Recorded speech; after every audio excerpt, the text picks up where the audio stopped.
यहाँ तो सभी दिव्य विभूतियाँ उपस्थित हैं। त्रिदेव, त्रिदेवियों के साथ इंद्रदेव और सभी देवता ही तो हैं यहाँ। तो फिर यहाँ कौन है ऐसा जो गणेश जी के लिए संकट उत्पन्न करने का कारण बन सकता है?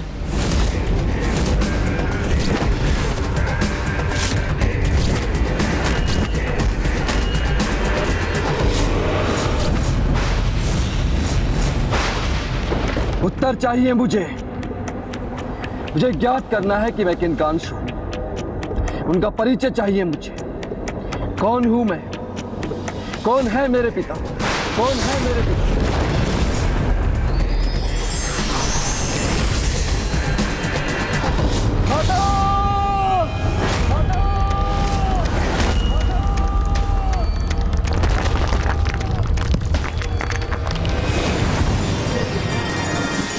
माँ, प्रणाम माँ।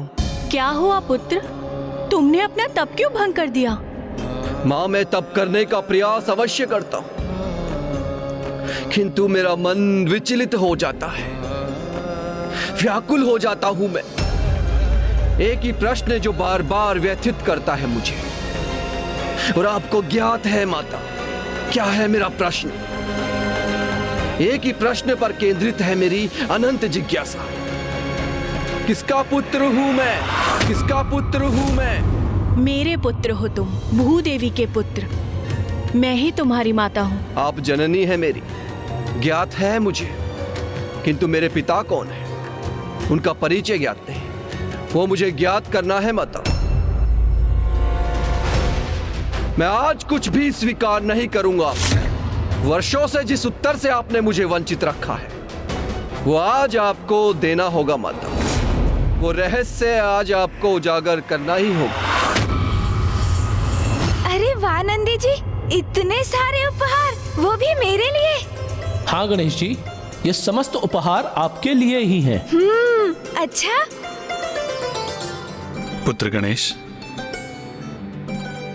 अभी एक उपहार और शेष है तुम्हारा। एक और उपहार?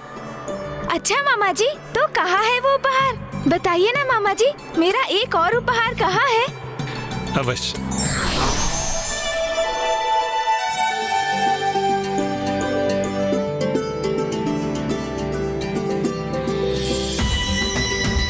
शंख?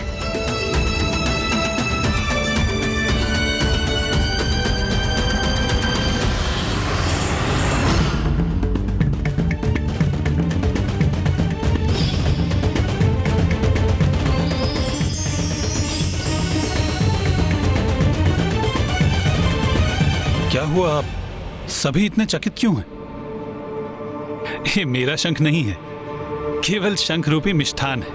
ओह, अच्छा मामा जी, आप समझा।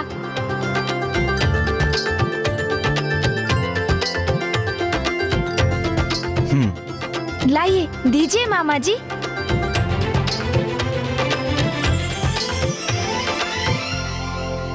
आपका कोटि कोटि धन्यवाद मामा श्री। आपका ये उपहार तो सुंदर भी है और अवश्य ही स्वादिष्ट भी होगा। इसे तो मैं अवश्य ग्रहण करूंगा मामा जी। किंतु मामा जी, आपके शंख की दिव्य ध्वनि का श्रवण करने हेतु पुनः आऊंगा आपके पास और आपका शंख भी प्राप्त करूंगा मैं।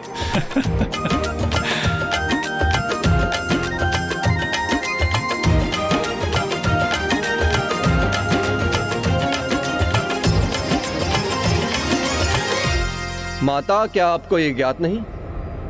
जब तक मैं अपने पिता से भेंट कर संतुष्ट नहीं होऊंगा, इसी प्रकार अशांति की ज्वाला में झुलसता रहूंगा मैं। उचित है फिर, यदि आपको मेरी माँ, मेरी जननी होकर भी मेरी पीड़ा का आभास नहीं, यदि आप नहीं देख पा रही हैं कि कितनी अधिक पीड़ा और कितने अधिक कष्ट में हूं मैं, फिर आपसे ये प्रश्न पूछने का कोई लाभ नहीं माता। आप मेरी जिज्ञासा शांत कर मुझे इस पीड़ा से मुक्त नहीं कर पाएंगे और मेरा मन निरंतर मुझसे यही प्रश्न करता रहेगा। तो इस प्रकार तड़प तड़प कर जीने से कहीं श्रेष्ठ है कि मैं अपने प्राण त्याग दूं। अब यही एकमात्र उपाय है मेरे समक्ष माता। अब और नहीं सहूंगा मैं ये कष्ट, अब जीवित ही नहीं रहूंगा मैं।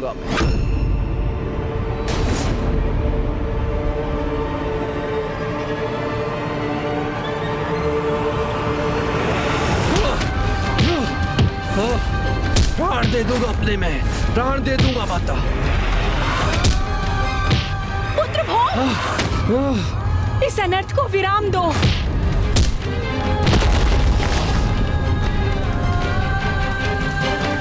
स्वयं को दंडित करने में भी सक्षम नहीं हूं मैं। यदि मैं इतना शक्तिशाली हूं तो अवश्य मेरे पिता कोई महाप्रतापी पुरुष होंगे।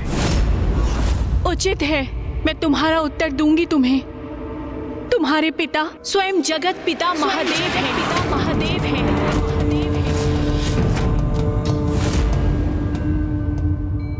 जगत पिता होने के नाते संसार के सभी जीवों के दुखों का निवारण करना, उनके जीवन को सुख से भरना मेरा दायित्व है।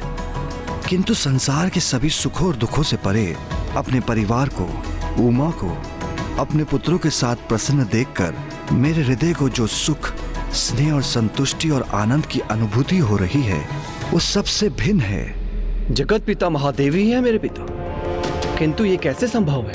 मैं बताती हूँ पुत्र। पूर्व काल में अंधक नाम का एक महाअसुर था, जिसका देवताओं के साथ एक महाभयंकर युद्ध हुआ।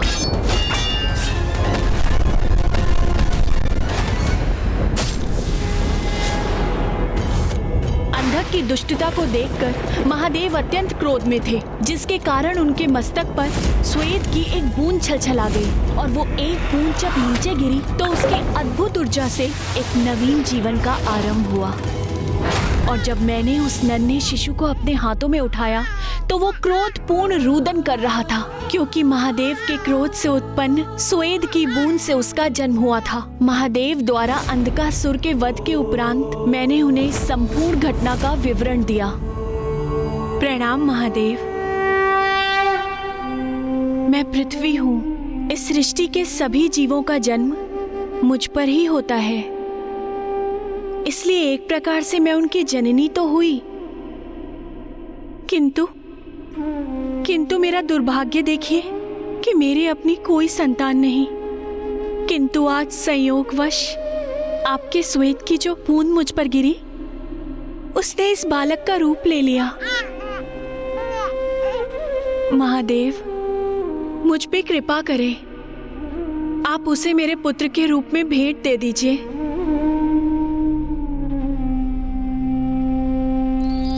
तथास्तु, तथास्तु, तथास्तु।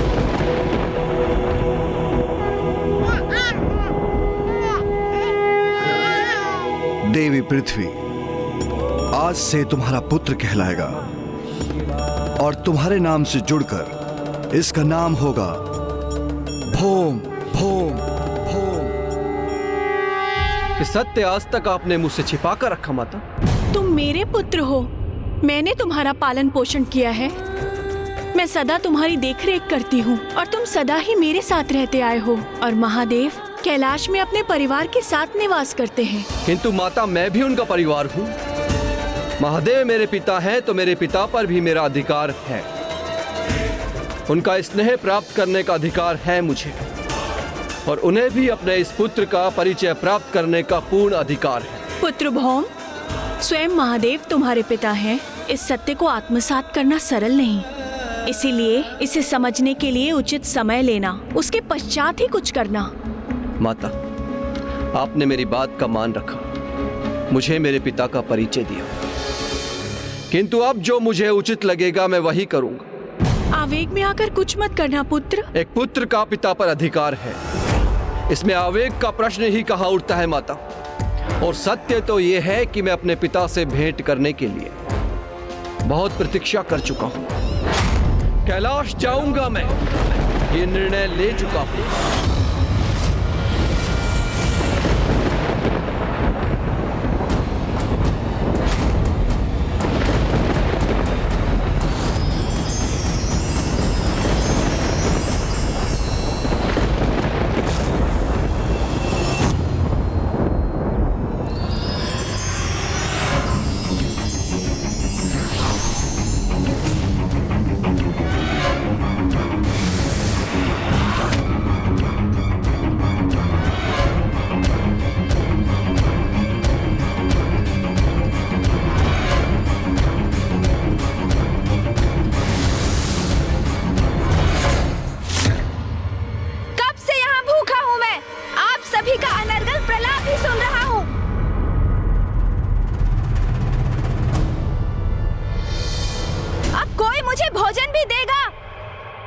अथवा बस भोजन को घूर घूर कर ही अपनी भूख शांत करनी होगी मुझे।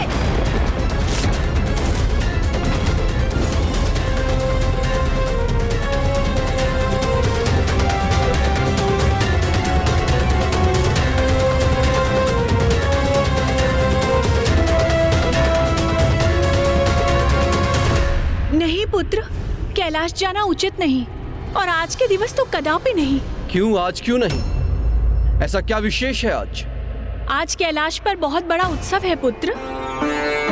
महादेव और पार्वती अपने पुत्र गणेश का जन्म दिवस बहुत धूमधाम से मना रहे हैं। वो गणेश जी जो स्वयं प्रथम पूज्य देवता भी हैं। वाह, एक और गणेश सर्वाधिक सर्वप्रिय पुत्र, जिसके जन्म दिवस के उपलक्ष्य में संपूर्ण कैलाश आनंदित है। एक मैं हूं भौम, तिरस्कृत परित्यक्त पुत्र, जिसका नाम महादेव को कोई स्मरण है ना कोई चिंता।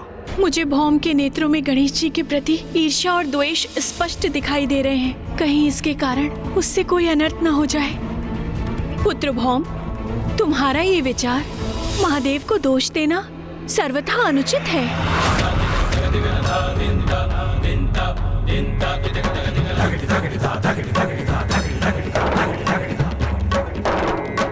पुत्र भौम के तन से उत्पन्न ऊर्जा से समीप के सभी प्राणी प्रभावित होते हैं और वो उग्र हो उठते हैं।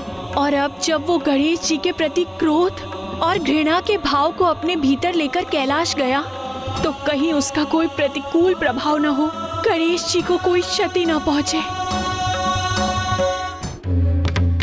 पुत्र गणेश,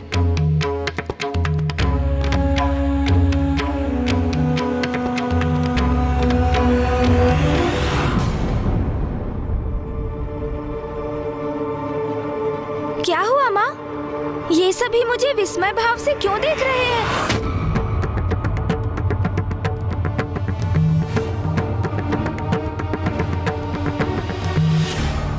अवश्य क्षणिक भावावेश था गणेश का, जो पल भर में उमड़कर मिट भी गया और अब उसे स्मरण भी नहीं है। सब कुशल है। हम सभी से बहुत बड़ी भूल हुई,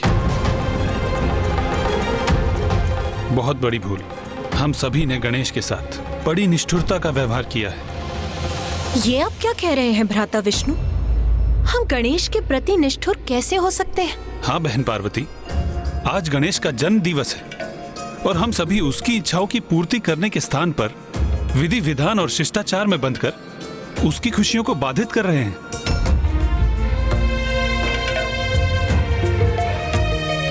जो भी विधि विधान है वह अवश्य पूर्ण होंगे, किंतु हमें गणेश को उसके भोजन से वंचित नहीं रखना चाहिए। आज गणेश का जन्म दिवस है और उसके समक्ष उसके मिष्ठान, उसके मोदक सभी हैं, परंतु हमने उसे ग्रहण करने का अवसर ही नहीं दिया, तो उसको क्रोध तो आएगा ही ना।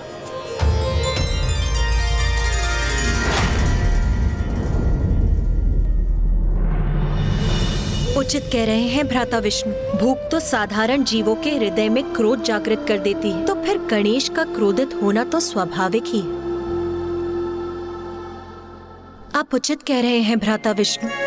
भूल मुझी से हुई है। मुझे सर्वप्रथम उसे भोजन कराना चाहिए था।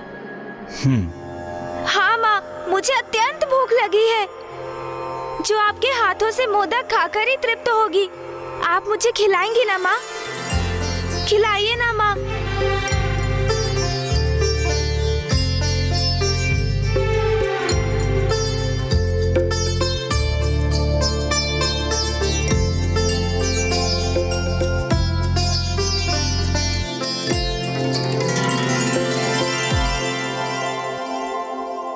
जन्मदिन की अनेकों शुभकामनाएं पुत्र। मैं यही कामना करती हूँ कि इस मोदक की तरह तुम्हारा जीवन भी मधुर हो।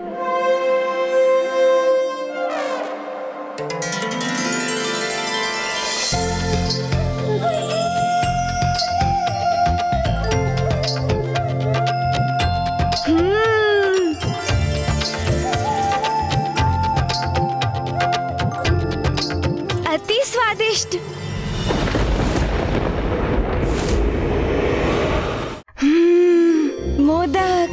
भी माँ के हाथों से प्राप्त कर आनंद आ गया।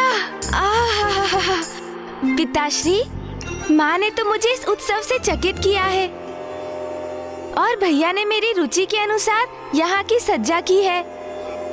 किंतु आप मुझे कोई उपहार नहीं देंगे क्या पिताश्री?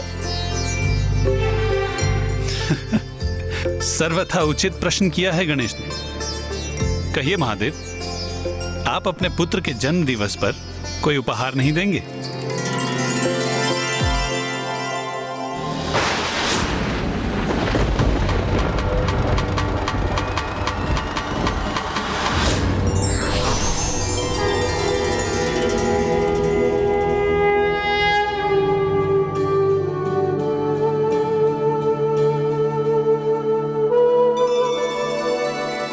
पुत्र गणेश, मैं तुम्हें तुम्हारी मां के समान दुलार तो नहीं कर सकता। मैं तुम्हें तुम्हारे भ्राता के समान तुम्हारी सभी नटखट क्रीड़ाओं में भागीदार भी नहीं बन सकता। किंतु एक पिता होने के नाते मैं तुम्हें अपनी दृष्टि दे सकता हूं। एक पिता की दृष्टि जो सदैव तुम पर बनी रहेगी, अपना श्रवण दे सकता हूं। एक पिता का श्रवण जो सदैव तुम्हारा स्वर सुनेगा। मैं तुम्हें अपनी वाणी दे सकता हूं, एक पिता की वाणी जो सदैव तुम्हारा मार्गदर्शन करेगी।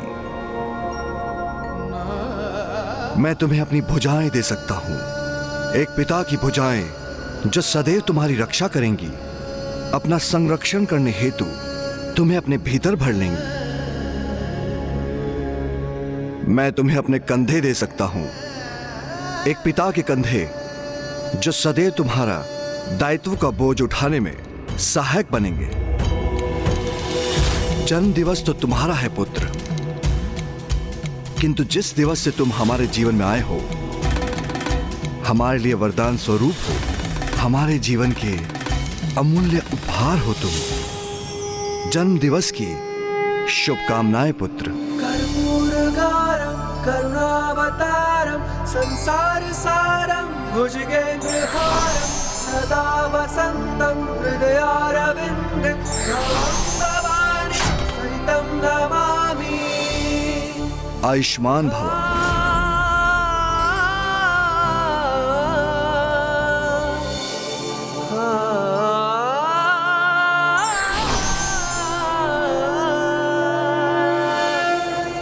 पुत्र गणेश, लो, अपना उपहार स्वीकार करो।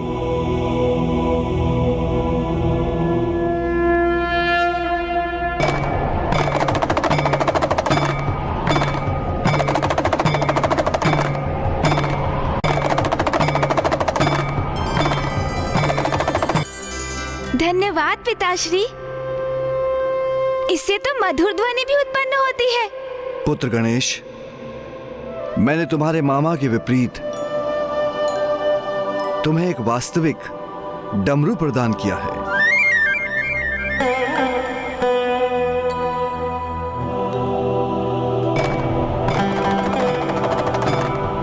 नाथ, आज तो मैं बहुत प्रभावित हूँ। आपने तो इस उत्सव के आनंद को और भी बढ़ा दिया। उमा, एक पिता के लिए इससे आनंद की बात क्या हो सकती है कि उसकी संतानें आनंदित है।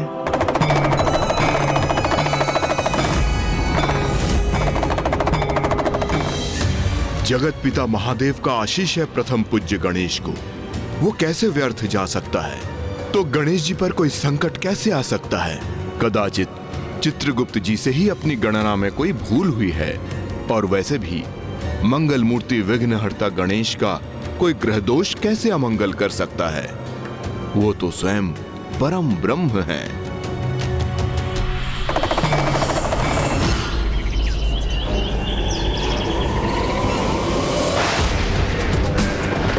एक पुत्र के जन्म दिवस का उत्सव दूसरे को अलगाओ। मैं भी महादेव का पुत्र हूँ। विनती से अथवा शक्ति से अपना अधिकार तो मैं लेकर ही रहूंगा।